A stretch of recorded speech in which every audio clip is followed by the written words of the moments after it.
Rotating shaft seals on late-model engines are frequently made of PTFE. They offer superior sealing and long life, but require special procedures for a successful installation. Let's follow our certified technician, Victoria, as she installs a PTFE rotating shaft seal. In this case, a camshaft front seal. Similar methods would apply to other shaft seals, including rear main bearing seals, sometimes also called crankshaft seals. First, be sure you've selected the correct Victor Reinz seal for the application. Remove components necessary to gain access to the seal. If necessary, use a seal puller to carefully remove the old seal without damaging the sealing surface of the shaft. If the part number on the old seal can be preserved intact, it may come in handy for any later questions regarding the seal.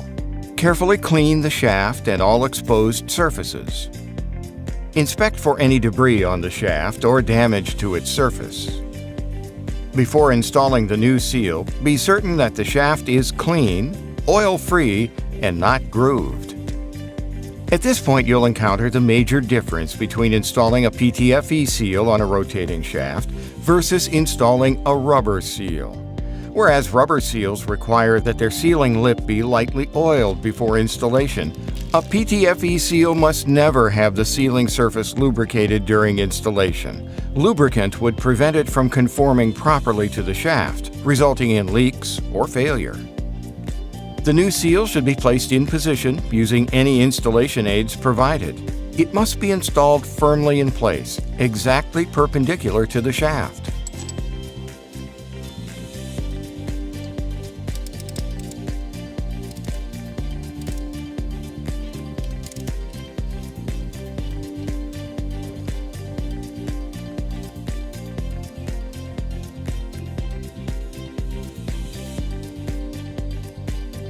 The superior characteristics of PTFE seals, self-lubrication, temperature resistance, and contamination exclusion, are well worth the extra care required for their installation.